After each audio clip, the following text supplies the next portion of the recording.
guys, Samantha from Jessama Tutorials here, and today I'm going to show you an easy flower cane. And so today we're going to be using a few different Primo colours. I have got Primo Cadmium Yellow, Primo Orange and Pomegranate from Primo. You're also going to need black and white and then two smaller pieces of black and white for the centre of the flower. Now we're going to be making a jelly roll today to create the petal of our flower, which is very easy. It's great for beginners if you're not entirely confident with skinner blends yet, or just don't want to have an extremely complicated flower cane. This is a nice way to make a flower cane that's interesting, sweet, but easy as well. So I'm just stacking it black, white, red, orange and then yellow, and you can use any brand of clay you want, and again any colours you want. I want to create the kind of illusion of a skinner blend here by going from red to orange to yellow, but it's not an actual skinner blend. Now I'm just gently going to squish this so that I can put it through my pasta machine just to thin it out a bit.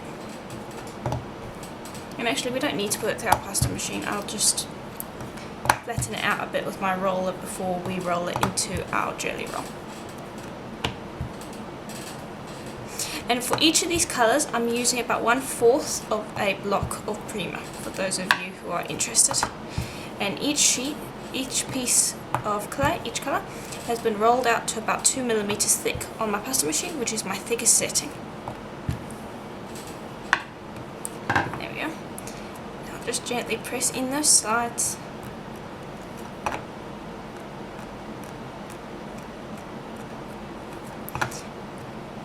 And something you could look into doing if you're confident with skinner blends, instead of doing the red, orange and yellow, you could create a red, orange, yellow skinner blend and then put it on here in a similar fashion to this, just that the colours will be blended together. That's another thing that you could do.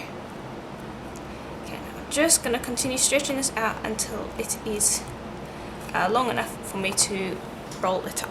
Okay, and that should be long enough. And I'd say it's about 4 millimeters thick. I'm just going to trim off this end, and all of these scrap bits we can use in other projects. I'll provide a link in the description below to a bunch of different leftover clay projects I have. So now I'm just gently going to start rolling this.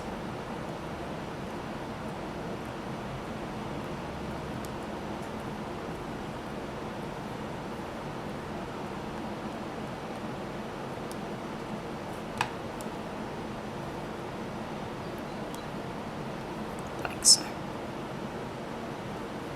Okay, and then once we get to the other end, I'm going to slice, but what I'm going to do is I'm going to slice it at an angle. I'm not going to slice straight down, I'm going to slice it at an angle like so. And that way the black should nicely slide down onto the surface of the clay, like that. See? And now you can't see exactly what the cane's going to look like right now because the ends are not going to be perfect. But what we essentially want to do now is we want to reduce this down until we can comfortably cut out 6 parts. And that should not take too long. Just start squeezing on either end.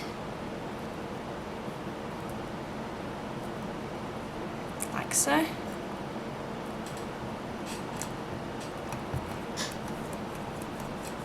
And then just continue rolling, squishing, pulling, and just in general reducing until you are comfortable with the length so that you can cut it out 6 parts. It's completely up to you how long you want to make it.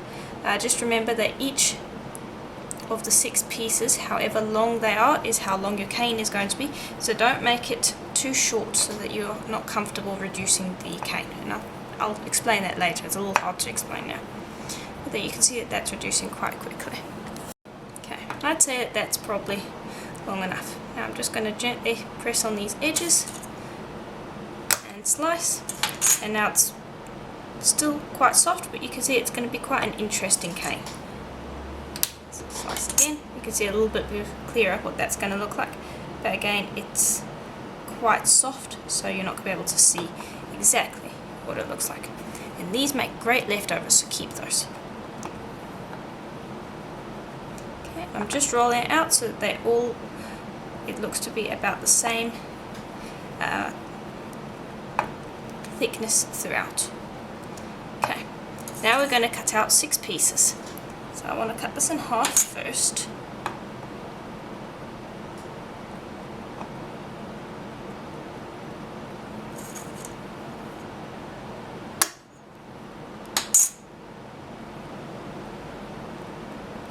Okay, and then we'll cut out 3 from there.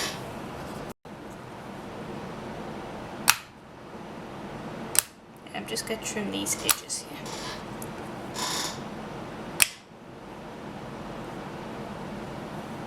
Okay. And separate those. Don't want them stuck together. And now, as I was saying before, this is going to be the length of your cane. You're going to be putting these all together in a round formation with something in the middle, and so that's going to be how long your cane is. So for instance, if you cut this in half, that would be how long your cane would be. So some of you might have trouble reducing it if it is that smaller cane to start with. So try and make them a little bit longer, and that will make the reducing process a lot easier. Hopefully I got that across. Okay, now we've got some black and white that have been rolled out on the thickest setting of our pasta machine. Same setting as before, 2mm thick. And these I'm just going to roll through the pasta machine. So, trim that edge and that edge, and then I am going to roll that into a jelly roll as well. So again, very simple techniques shown in this tutorial. Then gently press this so that the black sits against the side and you don't see the white. There we go. Now we need to reduce this quite a bit, so we've got a bit much clay here for that. So I'll just start, and now I don't want to reduce the entire thing to a teeny weeny status, so I'll just trim that edge, and that should be more than enough for us. I'll put that to the side. You can use that in a later project, and just start reducing this.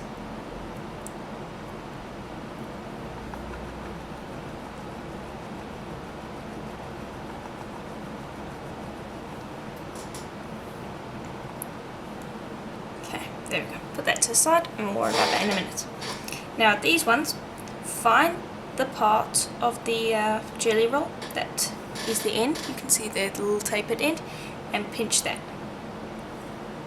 Pinch it on the other side. And this is what we're going to do to form our petal. And then just gently press along those sides so that you now have a kind of teardrop shape. Repeat with the other ones. Okay, then once you've done that, take them and line them up together so that their points are sitting together.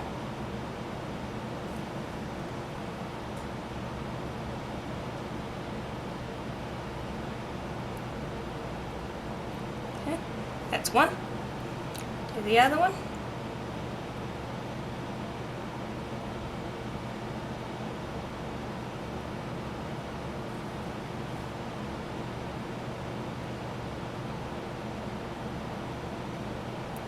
Like so.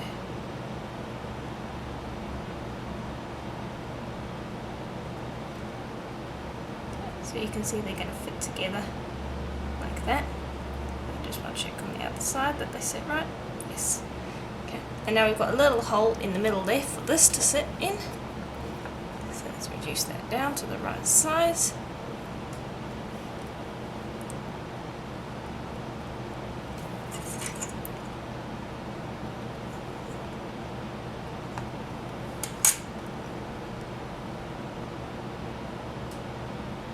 Then press those together.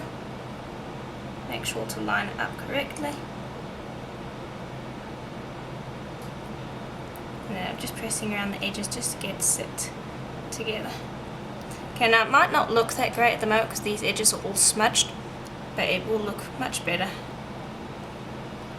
once this has been reduced. Now, to reduce it, you need to pack translucent around it, and that is where a lot of you seem to get a little bit scared. Trust me, it's not too difficult. All you do is you just take some translucent, and I'm just going to roll that into a log. And I'm using Primo white translucent, but any translucent will work. I'm just squishing that into a log. And this one's got a slight stain on it, that's fine.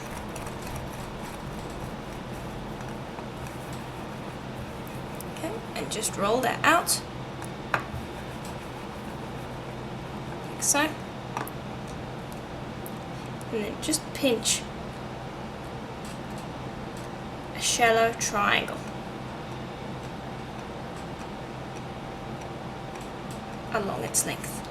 Very easy.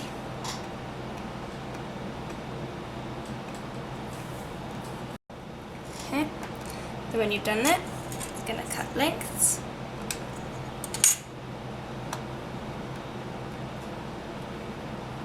Okay, and I just want to pinch these edges so that it comes out more, so that it's this shape you can see here. It's quite a shallow triangle. And place that with the point in between the section between the petals, and you might need to refine that point a little bit if it doesn't fit nicely. Just pinch it into what you think will fit better, like so. Okay. And then just gently fold that translucent around the petal, like so. Then we're going to cut another length, and I'll just show you this one more time, and then the rest I'll do on my own. Pinch these sides so that they're nice and thin. It really does not use a ton of translucent if you do it correctly. Pinch this top bit into a nice pointed triangle, and then set it down, and then fold over. And the translucent flaps should touch each other, like so.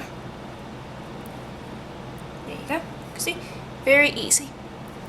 Repeat that until you have finished going around the entirety of your cane. There we are. And now it is all nicely and neatly packed into a round circular shape that will be easy to reduce, but keep the shape of your petals. Now, I would just chop off this excess translucent, and it really did not use a ton of translucent. I'd say maybe, I'd say probably about 1/4 of a block of translucent, probably about the same as all of the other colours. Okay. And just gently press that together. And now I don't want to reduce this just yet. I want to allow it some resting time before I start reducing it, because it can distort a fair amount when reducing. And this is a little bit more of a more complicated cane than the ones that we've been doing over the last few weeks, so I don't want it to distort. All I'm doing now is I'm not reducing it, I'm just gently rolling all of the pieces together, getting out some air bubbles while it's nice and soft. And then when it is, I'll probably give it about an hour to rest at least. A little bit more time actually is better. And then when I am ready, I'll come and reduce it, because right now a bunch of the clay is soft, and some of the clay is a little bit harder than the others because some have been warmed by our hands more than others, and so you'll find that it just does not reduce very happily. So just gently roll it, just to get the pieces all to stick together, get rid of air bubbles, because it's easier to do that now than later while it's nice and soft and filling in gaps. And then in about an hour to 2 hours time, I will begin reducing it. Let me see if I can get a slice now though. So I got a nice sharp blade. And the best way to tell whether it's ready to reduce or not is it should give you a nice clean image when slicing. And here you can see roughly what that looks like, and we might not even need to reduce that. I might want to leave it at that size. Actually, you know, scrap the idea as far as the reducing goes. I'm going to leave it this size because I like how it looks. It's nice and clean. It means that we won't have a huge amount of distortion. All we need to do is we gently need to continue rolling it a little bit along the surface just to fill in any gaps, but we don't need to be pressing too hard because we want to keep the size there it is. And then maybe later in some future projects I might decide to reduce it. But yeah, that looks pretty good. I'm actually quite happy with how that turned out, and you can imagine you can use different colours. You could make some blues and greens, pinks, purples, just about any colour you want. But see how, since those colours are quite close to each other, it appears like you've had a skinner blend between the black and the white, but actually there was no skinner blend involved. It was much easier than that. So if you do want to get that skinner blend effect, just make sure that your colours are fairly close to each other. So if you're going to be doing a blue one, either do like light blue, dark blue, then purple to create a skinner blend, or you can go light blue, sea greenish green, and then green, just to create a kind of skinner blend effect. But anyway, this is a great project for beginners. Very simple, very easy. Probably took me, I'd say probably about 20 minutes at maximum. And so it's very easy. You don't end up messing it up very often. It's very easy as far as that goes. There's not a lot of complicated techniques, and it looks really cool and quite sweet. So if you enjoyed this tutorial, please let me know in the comments below. Remember that any scraps that you have, here are the scraps that we got from the tutorial. There is a bit of scraps here, but go and have a look at some of the leftover clay techniques. This would be great for my Starry Night technique. So don't worry about the leftovers. Again, simple cane. If you're just starting out, this is a great one to start with. Once you've done the big basic ones, of course. And so if you enjoyed it, let me know in the comments below. If you have questions, also let me know and I'll try to answer them as quickly as possible. And if you would like to support this channel, please do consider becoming a patron on my Patreon community. You'll get exclusive tutorials on there that offer patrons only, and some of them end up going on Etsy, but most of them don't. Every single month, and you'll also get coupons to my Etsy shop, so please do consider becoming a patron, as that is really helpful to me. And as always, I'll see you in the next tutorial.